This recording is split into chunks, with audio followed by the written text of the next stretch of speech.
Hello ವೀಕ್ಷಕರೇ, ನಮಸ್ಕಾರ. ತಮ್ಮೆಲ್ಲರಿಗೂ ಮತ್ತೊಮ್ಮೆ ಭಾಗ್ಯ ಟಿವಿಗೆ ಸ್ವಾಗತ ಸುಸ್ವಾಗತ ಕೋರ್ತಾ ಇದ್ದೀವಿ. ಭಾಗ್ಯ ಮತ್ತು ಗಿರೀಶ್. ಸ್ನೇಹಿತರೆ, ಈ ಉಪ್ಪಿನಕಾಯನ್ನು ಆಲ್ಮೋಸ್ಟ್ ಆಲು ಕಂಪ್ಲೀಟಾಗಿ ಹುಳಿ ಇರ್ತಕ್ಕಂಥ ಪದಾರ್ಥಗಳನ್ನ ಉಪಯೋಗಿಸಿ ತಯಾರು ಮಾಡ್ತಕ್ಕಂಥದ್ದು. ಫಾರ್ ಎಕ್ಸಾಂಪಲ್ಲು ನಿಂಬೆಹಣ್ಣು ಇರ್ಬೋದು, ಮಾವಿನಕಾಯಿ ಇರ್ಬೋದು, ಹಾಗೆ ನೆಲ್ಲಿಕಾಯಿ ಸಹ.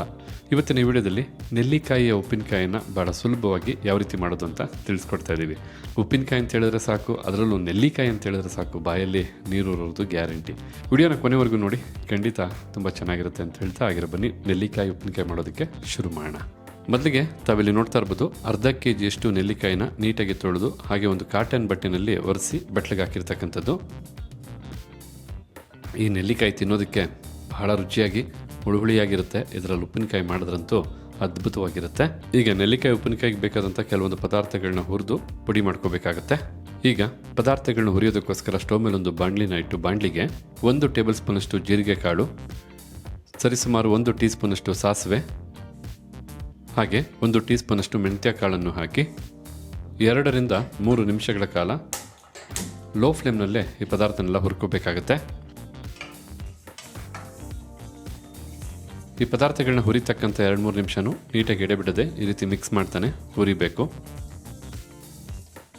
ಈಗ ಇಲ್ಲಿ ನೋಡ್ತಿರ್ಬೋದು, 2 ರಿಂದ 3 ನಿಮಿಷ ಎಲ್ಲ ಪದಾರ್ಥನೂ ಬಹಳ ಚೆನ್ನಾಗಿ ಹುರಿದಾಯಿತು. ಚೆನ್ನಾಗಿ ಹುರಿದಾದ ನಂತರ ಮೆಂತ್ಯ ಕಾಳಿನ ಬಣ್ಣ ಚೇಂಜ್ ಆಗುತ್ತೆ, ಜೊತೆಗೆ ಒಂದು ಅರೋಮ ಬರುತ್ತೆ. ಅಲ್ಲಿವರೆಗೂ ಇದನ್ನು ಹುರ್ಕೊಂಡ್ರೆ ಸಾಕಾಗುತ್ತೆ. ಹುರಿದು ಬಿಸಿ ಇರ್ತಕ್ಕಂಥ ಈ ಪದಾರ್ಥ ತಣ್ಣಗಾದ್ಮೇಲೆ ಪುಡಿ ಮಾಡ್ಕೋಬೇಕಾಗತ್ತೆ. ಅದಕ್ಕೋಸ್ಕರ ಈಗೊಂದು ಮಿಕ್ಸಿ ಜಾರ್ಗೆ ಹಾಕೊಳ್ಳೋಣ. ಈಗ ಇದು ಕಂಪ್ಲೀಟಾಗಿ ಬಿಸಿ ಇದೆ, ತಣ್ಣಗಾಗಲಿ. ಪುಡಿ ಮಾಡಿ ಯಾವ ಟೈಮಲ್ಲಿ ಬಳಸಬೇಕು ಅಂತ ಮುಂದೆ ನೋಡೋರಂತೆ. ಈಗ ನೆಲ್ಲಿಕಾಯಿಯ ಉಪ್ಪಿನಕಾಯಿಗೆ ಬೇಕಾದಂಥ ಒಗ್ಗರಣೆ ಮಾಡೋದಕ್ಕೋಸ್ಕರ ಒಂದು ಬಾಣಲಿನ ಬಿಸಿ ಮಾಡಿಕೊಂಡು, ಬಿಸಿಯಾದಂಥ ಬಾಣಲಿಗೆ ಕರೆಕ್ಟಾಗಿ 200 ml ನಷ್ಟು ಎಣ್ಣೆನ ಹಾಕಿ ಬಿಸಿ ಮಾಡ್ಕೋಬೇಕಾಗತ್ತೆ. ನಾವಿಲ್ಲಿ ನಮ್ಮ ಅಡುಗೆಗಳಲ್ಲಿ ಸನ್ಪ್ಯೂರ್ ಅವರ ಫಿಸಿಕಲಿ ರಿಫೈನ್ಡ್ ಸನ್ಫ್ಲವರ್ ಆಯಿಲನ್ನು ಬಳಸ್ತಾ ಇರ್ತಕ್ಕಂಥದ್ದು. ಏಕೆಂದರೆ ಈ ಎಣ್ಣೆಯಲ್ಲಿ ರಿಚ್ ಆಗಿರ್ತಕ್ಕಂಥ ವೈಟಮಿನ್ಸ್ ಎ, ಡಿ, ಇ ಹೇರಳವಾಗಿದೆ. ಹಾಗೆ ಈ ಎಣ್ಣೆಯಲ್ಲಿ ಯಾವುದೇ ರೀತಿಯಾದಂಥ ಕೆಮಿಕಲ್ಸ್ ಇಲ್ಲ, ಹೆಚ್ಚು ಕೊಲೆಸ್ಟ್ರಾಲ್ ಅಂಶ ಸಹ ಇರೋದಿಲ್ಲ. 100% ಪ್ಯೂರಿಟಿ ಆದಂಥ ಎಣ್ಣೆ. ಎಲ್ಲದಕ್ಕಿಂತ ಹೆಚ್ಚಾಗಿ ಭಾರತದ ಮಾತ್ರ ಪೇಟೆಂಟೆಡ್ ಟೆಕ್ನಾಲಜಿನ ಒಳಗೊಂಡು ತಯಾರು ಮಾಡ್ತಕ್ಕಂಥ ಎಣ್ಣೆ ಆಗಿರೋದ್ರಿಂದ ನಮ್ಮ ಅಡುಗೆಗಳಲ್ಲಿ ಸನ್ಪ್ಯೂರ್ ಅವರ ಫಿಸಿಕಲಿ ರಿಫೈನ್ಡ್ ಸನ್ಫ್ಲವರ್ ಆಯಿಲನ್ನು ಬಳಸ್ತಾ ಇರ್ತಕ್ಕಂಥದ್ದು. ಎಣ್ಣೆನ ಮೀಡಿಯಂ ಫ್ಲೇಮ್ನಲ್ಲೇ ಬಿಸಿ ಮಾಡ್ಕೋಬೇಕು. ಹೀಗಿಲ್ಲಿ ಸ್ವಲ್ಪ ಹೊತ್ತು ಎಣ್ಣೆ ಚೆನ್ನಾಗಿ ಬಿಸಿಯಾಗಿರ್ತಕ್ಕಂಥದ್ದು. ಬಿಸಿಯಾದಂಥ ಎಣ್ಣೆಗೆ ಸ್ವಲ್ಪ ಸಾಸಿವೆನ ಹಾಕಿ ಈ ರೀತಿಯಾಗಿ ಸಾಸಿವೆನೂ ಸಿಡಿದಾದ ನಂತರ ಸ್ವಲ್ಪ ಇಂಗಿನ ಪುಡಿ ಹಾಕಿ 1 ಗಡ್ಡೆಯಷ್ಟು ನೀಟಾಗಿ ಸಿಪ್ಪೆ ತೆಗೆದಂಥ ಬೆಳ್ಳುಳ್ಳಿನ ಜಜ್ಜಿ ಎಣ್ಣೆಗೆ ಹಾಕ್ತಾ ಇರ್ತಕ್ಕಂಥದ್ದು. ಬೆಳ್ಳುಳ್ಳಿ ಬೇಡ ಅಂತಕ್ಕಂಥವ್ರು ಬೇಕಿದ್ರೆ ಸ್ಕಿಪ್ ಮಾಡ್ಕೋಬೋದು.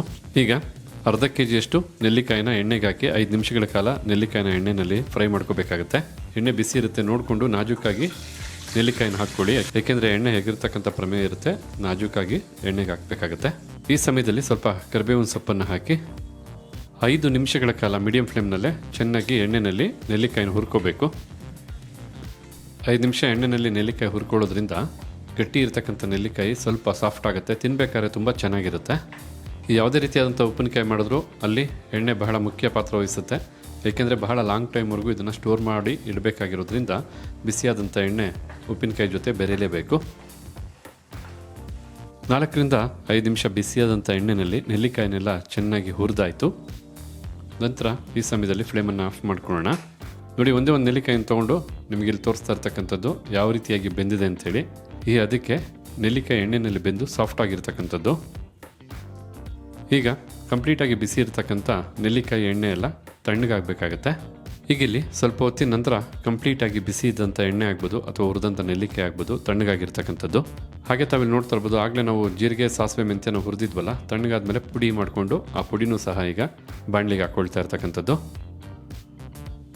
ಮತ್ತು 2 ಟೇಬಲ್ ಸ್ಪೂನಷ್ಟು ಹಚ್ಚ ಖಾರದ ಪುಡಿ ಅಂದರೆ ರೆಡ್ ಚಿಲ್ಲಿ ಪೌಡರ್,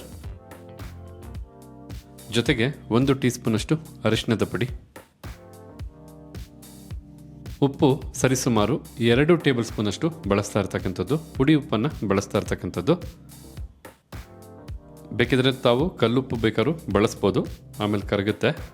ಈಗ ಕಂಪ್ಲೀಟಾಗಿ ಎಲ್ಲ ಪದಾರ್ಥನೂ ಚೆನ್ನಾಗಿ ಬೆರೆಯೋ ಹಾಗೆ ಮಿಕ್ಸ್ ಮಾಡ್ಕೋಬೇಕಾಗತ್ತೆ.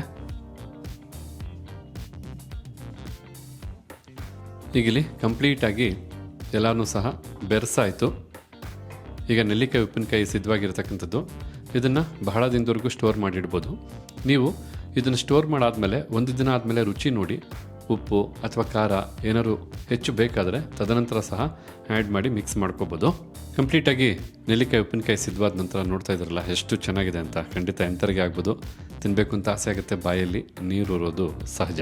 ಹಾಗಿದ್ರೆ ನೋಡ್ಕೊಂಡ್ರಲ್ಲ ಯಾವ ರೀತಿಯಾಗಿ ನೆಲ್ಲಿಕಾಯಿ ಉಪ್ಪಿನಕಾಯಿನ ಬಹಳ ಸುಲಭವಾಗಿ ತಯಾರು ಮಾಡೋದು ಅಂತ. ಖಂಡಿತ ನಿಮಗೂ ಅವಕಾಶ ಸಿಕ್ಕರೆ ಈ ರೀತಿಯಾದಂಥ ಉಪ್ಪಿನಕಾಯಿನ ನಿಮ್ಮ ಕೈಯಾರ ಮಾಡಿ ಸ್ಟೋರ್ ಮಾಡಿ ಇಟ್ಕೊಳ್ಳಿ, ನಿಮಗೂ ಒಂದು ಹೆಮ್ಮೆ ಅನಿಸುತ್ತೆ. ಹಾಗಿದ್ರೆ ಇವತ್ತಿನ ಈ ವಿಡಿಯೋದಲ್ಲಿ ನಾವು ಮಾಡಿ ತಿಳಿಸಿದಂಥ ನೆಲ್ಲಿಕಾಯಿ ಉಪ್ಪಿನಕಾಯಿ ತಮಗೆಲ್ಲರಿಗೂ ಇಷ್ಟ ಆಗಿದೆ ಅಂತ ತಿಳ್ಕೊಂಡಿದ್ದೀನಿ. ಇಷ್ಟ ಆಗಿದ್ರೆ ವಿಡಿಯೋಗೊಂದು ಲೈಕ್ ಮಾಡಿ, ಹಾಗೆ ಈ ರೆಸಿಪಿ ಬಗ್ಗೆ ತಮಗಿರ್ತಕ್ಕಂಥ ಅನಿಸಿಕೆ ಅಭಿಪ್ರಾಯನ ತಿಳಿಸೋದನ್ನು ಮರಿಬೇಡಿ. ಎಲ್ಲದಕ್ಕಿಂತ ಹೆಚ್ಚಾಗಿ ಈ ವಿಡಿಯೋನ ಮತ್ತೊಬ್ಬರಿಗೂ ಹೆಲ್ಪ್ ಆಗೋ ಹಾಗೆ ಶೇರ್ ಮಾಡಿ ಅಂತ ಹೇಳ್ತಾ ತಮಗೆಲ್ಲರಿಗೂ ಧನ್ಯವಾದನ ತಿಳಿಸ್ತಾ ಇದ್ದೀವಿ. ಮತ್ತೊಂದು ಹೊಸ ವಿಡಿಯೋದಲ್ಲಿ ಹೊಸ ರೆಸಿಪಿ ಜೊತೆ ತಮ್ಮನ್ನ ಭೇಟಿ ಮಾಡ್ತೀವಿ. ಅಲ್ಲಿವರೆಗೂ ನಮಸ್ಕಾರ ವೀಕ್ಷಕರೇ.